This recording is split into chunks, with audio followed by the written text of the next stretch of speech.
E aí, galera, continuando aqui a parte de produto misto, vamos agora entender um pouquinho sobre a interpretação geométrica do produto misto. Vamos lá?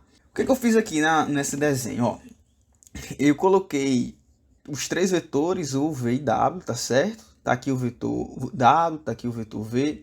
E para a gente falar da interpretação geométrica, é importante que os três vetores não sejam coplanares, tá? De antemão, os três vetores aqui não são coplanares, dois sempre são coplanares, mas os três aqui nessa situação não será coplanar, porque o que a gente quer mostrar aqui é que o produto misto, ele calcula o volume do paralelepípedo determinado pelos três vetores, tá? E aí, se eu tenho aqui, ó, V e W, a gente sabe que V vetorial W vai resultar nesse vetor vermelho aqui, ó, que ele é perpendicular, lembre-se disso, tanto a V quanto a W. E aqui no meiozinho a gente tem o nosso vetor U. E aí, se a gente fizer alguma manobra aqui geométrica, a gente consegue imaginar o paralelepípedo, né? Ó, nessa figura a gente terá o seguinte paralelepípedo, observe.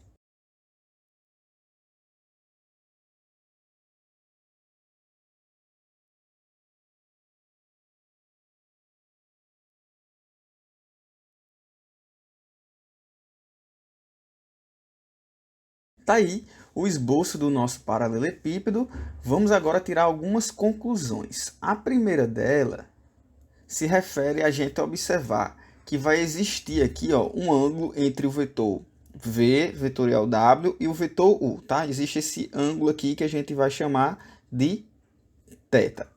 E aí, se eu tenho esse paralelepípedo sendo formado, a altura desse paralelepípedo vai ser um segmento que une um segmento de uma face até a outra, só que esse segmento tem que ser perpendicular às duas faces, né? Então eu posso tracejar aqui um segmento que vai representar a altura desse paralelepípedo e a altura deveria ser mais ou menos esse segmento aqui, ó. Então aqui estaria a altura do nosso paralelepípedo, formando aqui, ó, um ângulo de 90 graus. Então a altura é a distância entre essas duas faces, tá certo? A superior e a inferior, não sei aí como é que você está vendo, tá? Mas o que você tem que entender é que essa altura, ela tem que ser paralela, tá certo? Ao vetor V vetorial W. Por que ela tem que ser paralela? Porque se V vetorial W é perpendicular a V e a W, e V e W que representam a base, digamos assim, do meu paralelepípedo, tá certo? VW que representa a base, né? Então esse vetor está sendo perpendicular tanto a V quanto a W, então ele é perpendicular também à face. E se eu quero um segmento perpendicular a essa face, se esse segmento for a altura, que vai ser perpendicular à face, automaticamente ele tem que ser paralelo a V vetorial W, tá bom?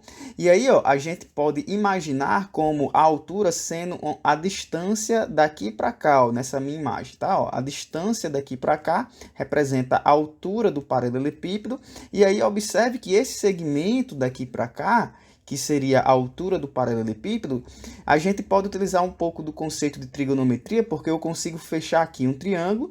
Esse, no caso aqui, isso aqui seria a minha hipotenusa do meu triângulo retângulo, e isso aqui seria um cateto adjacente de θ. Como é cateto adjacente de θ, a gente usa cosseno, e aí a gente pode representar o H como sendo esse segmento, que é módulo de U, no caso, módulo de U, vezes o módulo do cosseno de θ. E aí, ó, o módulo do cosseno de θ, por que a gente coloca em módulo? Porque esse θ aqui, como é o ângulo entre U e o V vetorial W, pode ser um ângulo maior do que 90 graus, e aí o cosseno ele pode ser negativo, tá bom? E aí, como o cosseno nessa situação poderia ser negativo, a gente coloca aqui a altura, como é um número positivo, em módulo, porque aí não vai ocasionar nenhum problema com o número negativo.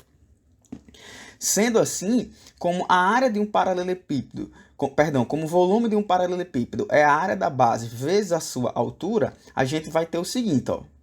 Volume do paralelepípedo é a área da base. Só que a área da base, como é que a gente faz para determinar a área da base? A gente já viu aqui que o V vetorial W, ele representa a área da base do paralelepípedo. Tá certo? Aliás, a norma disso aqui, a norma de V vetorial W, ela vai nos dar a área da base do paralelogramo, aliás, determinado tanto por V quanto por W. Então, se eu quero saber a área desse paralelogramo aqui, ó, basta você entender que se eu fizer o módulo de V vetorial W, eu vou determinar numericamente a área desse paralelogramo. Então, a gente vai ter a área da base, que seria a norma de V vetorial W, vezes a altura, aí a altura está sendo norma de U vezes o cosseno de θ. E aí, essa escrita aí, pessoal, é a escrita de produto misto, tá certo? Por quê?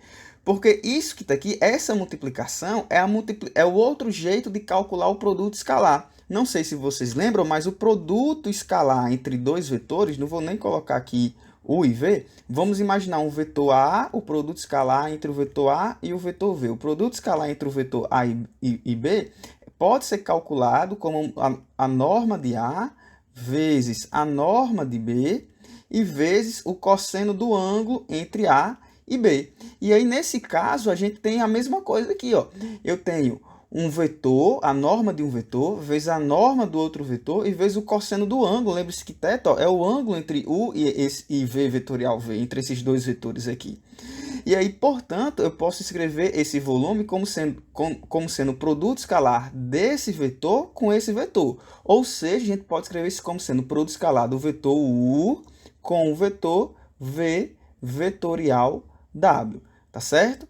E aí, a gente vai estar dizendo nesse sentido aqui que o volume ele vai ser igual à norma, ao módulo, aliás, está o módulo de U escalar V vetorial W, tá bom, pessoal? O módulo, porque lembre-se que aqui é módulo também, né? Eu acabei esquecendo de colocar, a altura estava em módulo.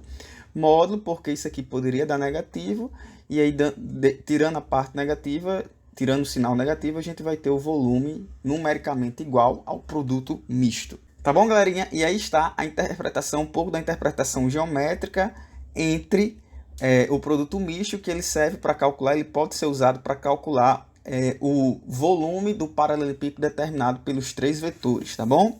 Espero que tenham gostado. Qualquer dúvida, deixa aí nos comentários. Aguardem até um próximo vídeo. Valeu!